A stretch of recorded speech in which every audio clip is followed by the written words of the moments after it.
Hello friends, welcome to my channel. போன வீடியோவில் induction எப்படி ஒர்க் ஆகுது, அது மட்டும் இல்லாமல் எவ்வளோ வாட்ஸ் பார்த்து இண்டக்ஷன் வாங்கணும், அதில் ஆட்டோ கட் ஆஃப் ஃபெசிலிட்டி இருக்குதா, கண்ட்ரோல் பேனல்ஸ் எல்லாத்தையும் பற்றி பார்த்தோம். ஸோ அதிலேருந்து இன்னும் வீடியோ கண்டினியூ ஆகுது. ஸோ நீங்கள் வீடியோவை ஸ்கிப் பண்ணாமல் இந்த வீடியோவை லாஸ்ட் வரைக்கும் பாருங்கள். நெக்ஸ்ட்டு நம்ம பார்க்க போகிறது ப்ரீசெட் மெனு. இந்த ப்ரீசெட் மெனு எதுக்கு யூஸ் ஆகுது அப்படின்னு பார்த்தீங்கன்னா, இப்போ புதுசாக நீங்கள் இண்டக்ஷன் வாங்குறீங்க, ஆனால் எந்த சாப்பாட்டுக்கு எவ்வளோ வாட்ஸ் வைக்கணுன்றது உங்களுக்கு தெரியாது. ஸோ அதுக்காக தான் இந்த ப்ரீசெட். இப்போ இந்த ப்ரீசெட்டில் உங்களுக்கு தோசை அப்படின்னு ஒரு பட்டன் இருக்கும். அந்த தோசை பட்டனை கிளிக் பண்ணிங்கன்னா தோசைக்கு எவ்வளோ வாட்ஸ் தேவையோ அதை செட் பண்ணிடும். ஸோ மில்க்குக்கு எவ்வளோ தேவையோ மில்க்கை செட் பண்ணிடும். இந்த மாதிரி கறி, இந்த மாதிரி நிறையா பட்டன்ஸ் தனித்தனியாக இருக்கும். இதனால் நம்மளுக்கு என்ன யூஸ் அப்படின்னு பார்த்தீங்கன்னா, உங்களோட வேலை ரொம்ப மிச்சம். ஏன் அப்படி சொல்கிறேன்னா, இப்போ நீங்கள் அடுப்பில் பாலை வச்சுருக்கீங்கன்னா, நீங்கள் அந்த மில்க்குன்ற பட்டனை நீங்கள் அழுத்திட்டா போதும். ஸோ அந்த பாலுக்கு எவ்வளவு தேவையான ஹீட்டோ அந்தளவுக்கு கொடுத்துரும். இன்னும் சில அடுப்பை பார்த்தீங்கன்னா எப்படி இருக்குன்னா, அந்த பால் பொங்கி வராமல் இருக்கிறதுக்கு கொஞ்சம் நேரம் கழித்து ஆட்டோமேட்டிக்காக அந்த ஹீட்டை குறைச்சிரும். இன்னொன்று நம்மளுக்கு ஒரு டென்ஷனே இருக்காது. ஏன்னா தோசை சுடுறப்ப தோசை பட்டனை அமைக்கிட்டால் போதும், அந்த கல்லுக்கும் தோசைக்கல்லுக்கும் அந்த மாவுக்கும் எவ்வளோ தேவையோ அந்த ஹீட்டை கரெக்டாக செட் பண்ணிடும். ஸோ இதனால் நம்மளுக்கு ஐயோ தோசை கறியிருமே அப்படின்னு ஒரு டென்ஷனே இருக்காது. இன்னும் பார்த்திங்கன்னா, அதாவது டைமர் கொடுத்துருப்பாங்க. இப்போ நம்ம இட்லி குக் பண்ணுறோம் இட்லி குக்கரில் அப்படின்னா 10 மினிட்ஸ் தான் தேவை. ஸோ நம்ம 10 மினிட்ஸை செட் பண்ணினா போதும், அதுவே அதோட வேலையை முடிச்சுட்டு ஆஃப் ஆயிடும். ஸோ இப்போ நீங்கள் இண்டக்ஷன் வாங்குறப்ப என்ன மாதிரி இருக்கணும், அந்த ப்ரீசெட் எப்படி இருக்கணும்னு பார்த்துக்கோங்க. சூப் இந்த மாதிரிலாம் இருக்கும். ஸோ அதெல்லாம் ஃபாரினர்ஸ் யூஸ் பண்ணுறது, நம்மளுக்கு அது தேவையில்லை. நம்ம நாட்டுக்கு எது மாதிரி இண்டக்ஷனில் எழுதியிருக்கணும் அப்படின்னு பார்த்தீங்கன்னா, மில்க், அப்புறம் சப்பாத்தி, அப்புறம் இட்லி, இந்த மாதிரி தான். ஸோ இப்போ உங்களுக்கு ஒரு எக்ஸாம்பிள் சொல்கிறேன். நீங்கள் இப்போ வாஷிங் மிஷின் வச்சுருக்கீங்கன்னு வச்சுக்கோங்களேன். இப்போ துணியை வாஷிங் மிஷினில் போடுறப்ப இப்போ அது காட்டனா சிந்தட்டிக்கா அப்படின்னு பட்டனை அமைக்கி நம்ம வாஷிங் மிஷினை யூஸ் பண்ணுவோம்ல, அதே மாதிரி தான். இப்போ நீங்கள் குக் பண்ணுறப்ப உங்களுக்கு எவ்வளோ வாட்ஸில் மில்க் குக் ஆகும்னு தெரியாது. ஸோ நீங்கள் நல்லா பழகிட்டீங்க அப்படின்னா உங்களுக்கு இந்த ப்ரீசெட்லாம் தேவையில்லை. நீங்கள் ஆட்டோமேட்டிக்காகவே எவ்வளோ வாட்ஸ் தேவையோ நீங்கள் கரெக்டாக செட் பண்ணிடலாம். நெக்ஸ்ட்டு நம்ம பார்க்க போகிறது வாரண்டி அப்படின்னா என்னென்னா, உங்கள் இண்டக்ஷனுக்கு ஒரு பாதுகாப்புக்கான ஒரு உறுதிமொழி தான். ஏன்னா எப்பயுமே எலக்ட்ரானிக்ஸ் ஐட்டம் எப்போனாலும் ரிப்பேர் ஆகலாம், நம்மளால் சொல்லவே முடியாது. ஏன்னா சில நேரம் பட்டன்ஸ் ஒர்க் ஆகாமல் போகலாம், இல்லை மேலே இருக்கிற அந்த கிளாஸ் உடைஞ்சி போகலாம். இதெல்லாம் இந்த வாரண்டி நீங்கள் வச்சுருந்தீங்கன்னு வச்சுக்கோங்களேன், அவங்களே வீட்டுக்கே கூட சர்வீஸ் பண்ணி கொடுத்துருவாங்க. உங்கள்கிட்ட காசு வாங்கவே மாட்டாங்க. இல்லை நீங்கள் கடையில் போய் கொடுத்தா கூட அவங்க சர்வீஸ் பண்ணிடுவாங்க. அது மட்டும் இல்லாமல் இண்டக்ஷனுக்குள்ளே அந்த காயில் இருக்கும், அப்புறம் அந்த மதர் போர்ட்ஸு எது ரிப்பேர் ஆனாலும் அவங்க அந்த வாரண்டி பீரியட்ஸ்லேயே நம்மளுக்கு மாற்றி தந்துடுவாங்க.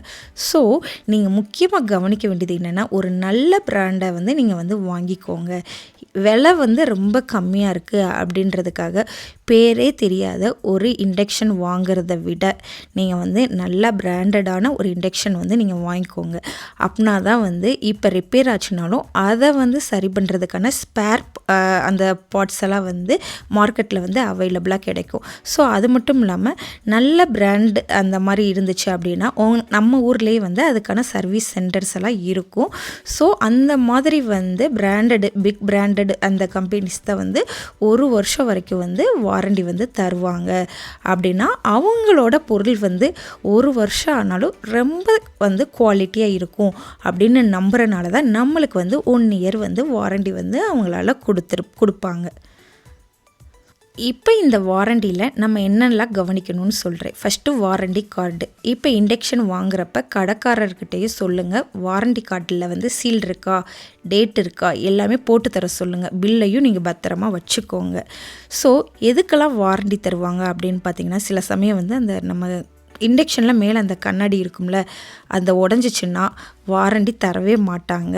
ஸோ எதுக்கெல்லாம் வந்து வாரண்டி இருக்குது அப்படின்றத வந்து நீங்களே கேட்டு தெரிஞ்சுக்கோங்க. ஓகேவா? நெக்ஸ்ட்டு வந்து அதோட பீரியட்ஸ் இப்போ வந்து குறைஞ்சது வந்து 1 வருஷம் தான் இருக்கணும்னு சில கம்பெனி வந்து சொல்லியிருப்பாங்க. இன்னும் சில கம்பெனியில் வந்து பார்த்திங்கன்னா காயில்ஸ் அந்த உள்ளே இருக்கிற காயில்ஸுக்கு 2 இயர்ஸ்லேருந்து 3 இயர்ஸ் வரைக்கும் வாரண்டி தருவாங்க. ஸோ அப்படி மாதிரி நீங்கள் வந்து வாரண்டிஸை வந்து பார்த்து வந்து நீங்கள் வந்து வாங்கிக்கோங்க. ஓகேவா? இப்போ எப்படின்னா இப்போ வந்து அந்த வாரண்டிக்கு வந்து ஒரு எக்ஸாம்பிள் சொல்கிறேன். இப்போ வந்து நம்ம வந்து ஒரு புது சைக்கிள் வாங்குகிறோம் அப்படின்னு வச்சுக்கோங்களேன். கடைக்காரர் சொல்லுவாங்க, இந்த சைக்கிள் என்ன ஆனாலும் கொண்டு வாப்பா, ரிப்பேர் ஆச்சுன்னா நான் பார்த்துக்கிறேன் அப்படின்னு சொல்லுவாங்கள்ல. அது மாதிரி தான் இந்த வாரண்டி. உங்கள் இண்டக்ஷனுக்கு வந்து 1 வருஷம் வந்து அதாவது வந்து நீங்கள் இண்டக்ஷன் வாங்கின அந்த பிராண்டு தான் வந்து பொறுப்பு. அவங்களே வந்து உங்களுக்கு வந்து ஏதாச்சும் ரிப்பேர்னால் சரி பண்ணி கொடுக்கறது தான் வாரண்டி. ஓகேவா? நெக்ஸ்ட்டு நம்ம பார்க்கலாமா? நெக்ஸ்ட்டு வந்து நம்ம இண்டக்ஷன் வாங்கிட்டோம். இப்போ நம்ம வீட்டுக்கு வந்து இண்டக்ஷனை கொண்டு வந்துட்டோம். இப்போ நம்ம என்ன செய்வோம், நம்ம வீட்டில் இருக்கிற பாத்திரத்தை எல்லாத்தையும் கொண்டு போய் வச்சு ஒர்க் ஆகுதா அப்படின்னு நம்ம வந்து இண்டக்ஷனை வந்து ஆன் பண்ணுவோம். அந்நேரம் இண்டக்ஷன் கீன்னு சத்தம் கொடுக்கும். எதுக்குன்னா இண்டக்ஷனில் வந்து நீங்கள் நினைக்கிற மாதிரி எல்லா பாத்திரமும் ஒர்க்கே ஆகாது. ஏன்னா நம்ம ஏற்கனவே பார்த்தோம்ல, இண்டக்ஷன் அடுப்பில் வந்து அந்த மேக்னெட்டிக் அந்த வேவ்ஸ் தான் வச்சு அது மூலமாக தான் வந்து பாத்திரத்தை வந்து ஹீட் படுத்துகிறோம் அப்படின்ட்டு. ஸோ என்னென்ன பாத்திரம்லாம் ஒர்க் ஆகும்னு பார்த்தீங்கன்னா, நம்மளோட கேஸ்ட் அயர்ன் ஒர்க் ஆகும், ஸ்டெயின்லெஸ் ஸ்டீல் வந்து ஒர்க் ஆகும். எதெல்லாம் ஒர்க் ஆகாது அப்படின்னு பார்த்திங்கன்னா, அலுமினியம் பாத்திரம் வந்து ஒர்க்கே ஆகாது.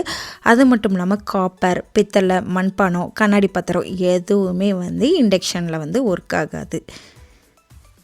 இப்போ நீங்கள் வீட்டிலே வந்து ஒரு டெஸ்ட்டு பண்ணிக்கோங்க. நம்ம வந்து மேக்னெட் வச்சுருப்போம்ல, அதெல்லாம் எடுத்து கொண்டு போய் நீங்கள் குக் பண்ணுற பாத்திரத்துக்கு அடியில் வச்சு பாருங்கள். மேக்னெட் வந்து ஒட்டிக்கிடுச்சு அப்படின்னா அந்த பாத்திரம் வந்து அடுப்பில் ஒர்க் ஆகும்னு அர்த்தம். இண்டக்ஷனில் சப்போஸ் ஒட்டலை அப்படின்னா அந்த பாத்திரம் வந்து இண்டக்ஷனில் வந்து ஒர்க் ஆகாது. ஸோ பாத்திரத்தில் வந்து இண்டக்ஷன் பேஸ்டுன்னு கொடுத்துருப்பாங்க. இப்போ வந்து நீங்கள் வந்து கடையில் வந்து ஒரு அலுமினிய குக்கர் வந்து வாங்குறீங்க அப்படின்னு வச்சுக்கோங்க.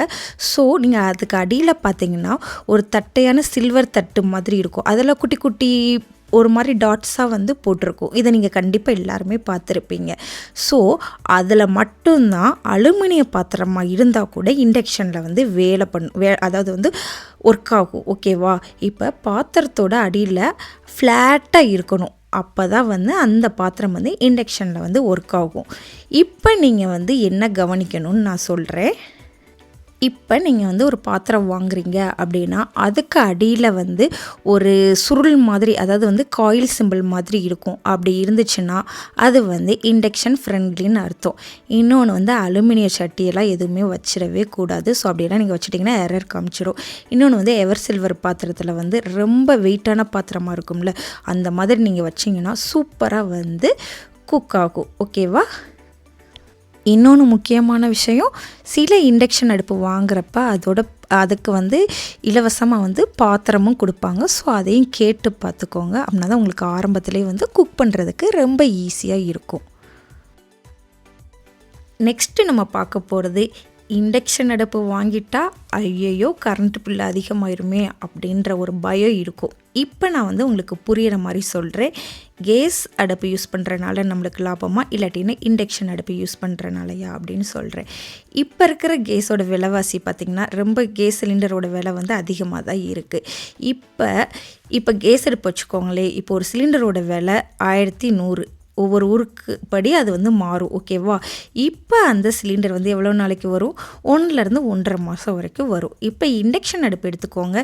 நீங்கள் வந்து தினமும் 1 மணி நேரம் வந்து இண்டக்ஷன் அடுப்பை யூஸ் பண்ணால் கூட மாதத்துக்கு 30 யூனிட்லேருந்து 45 யூனிட் மட்டும்தான் வந்து செலவாகும்.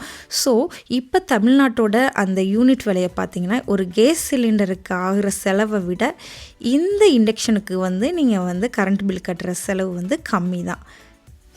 ஏன் அப்படி சொல்கிறேன்னா, இப்போ கேஸ் அடுப்பில் வந்து நீங்கள் சமைக்கிறப்ப இப்போ அந்த பாத்திரத்தோட சொன்னேன்ல, அந்த பாத்திரத்துலேருந்து வர ஹீட்டு வந்து வேஸ்ட்டாக வெளியேறி போயிடும். ஆனால் இண்டக்ஷனில் வந்து 90% அந்த ஹீட்டு வந்து அந்த பாத்திரத்துக்குள்ளேயே தான் இருக்கும். அதனால் நீங்கள் சமையல் வந்து வேகமாகவே வந்து முடிஞ்சிடும். அது மட்டும் இல்லாமல் கரண்ட் பில்லும் வந்து உங்களுக்கு வந்து மிச்சமாகும். ஸோ இதுக்குன்னு சில டிப்ஸ் எல்லாம் இருக்குது, நான் சொல்கிறேன். இண்டக்ஷனில் குக் பண்ணி முடித்தோடனே சரியான டைமுக்கு வந்து அடுப்பை வந்து ஆஃப் பண்ண பழகிக்கிடணும். ஏன்னு பார்த்தீங்கன்னா இண்டக்ஷன் அடுப்பு வந்து ரொம்ப வேகமாகவே வந்து சூடாக்கும். ஸோ இப்போ வந்து நீங்கள் வந்து கேஸ் அடுப்பில் வந்து பால் காய்ச்சறதுக்கு 5 நிமிஷம் தான் எடுத்துக்கிடும் அப்படின்னா இண்டக்ஷனில் 2 நிமிஷத்துலேயே காஞ்சிடும். ஸோ நீங்கள் பழைய பழக்கத்திலேயே வந்து 5 நிமிஷத்தை அப்படியே விட்டிங்கன்னா தேவையில்லாத கரண்ட் செலவு வந்து உங்களுக்கு தான். ஸோ நீங்கள் சமையலை முடித்ததுக்கு அப்புறம் பாத்திரத்தை வந்து எடுத்த உடனே சுவிட்ச் ஆஃப் பண்ணுற பழக்கத்தை வந்து நீங்கள் வந்து வச்சுக்கோங்க.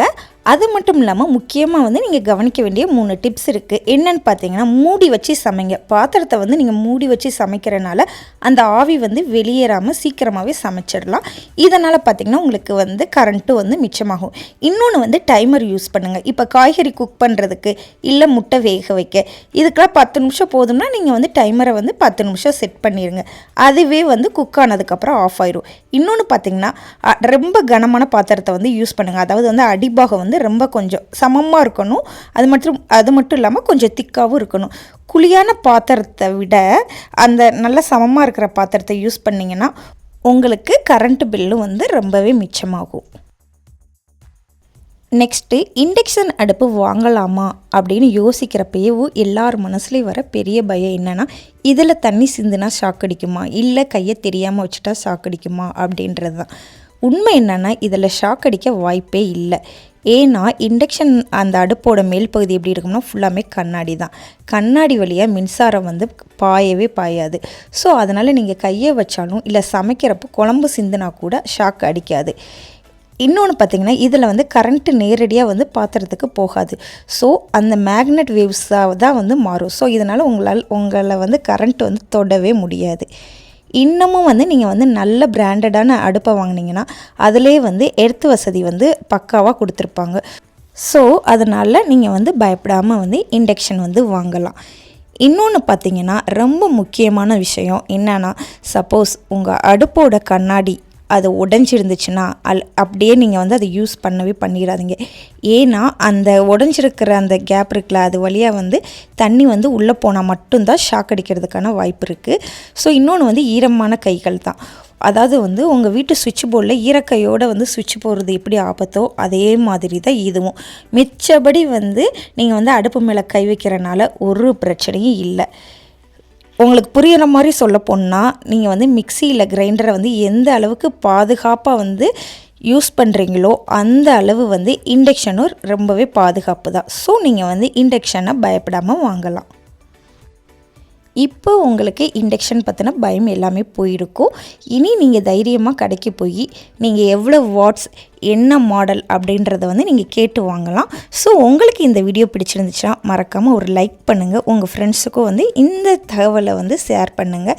இது மாதிரி நிறையா வீடியோஸை வந்து நம்ம சேனலை வந்து பார்க்குறதுக்கு மறக்காமல் நீங்கள் வந்து சப்ஸ்கிரைப் பண்ணிடுங்க. உங்களுக்கு வேறு ஏதாச்சும் சந்தேகம் இருந்தால் கீழே வந்து கமெண்ட்டில் கேளுங்க. அடுத்த வீடியோவில் உங்களை சந்திக்கிறேன். பாய்.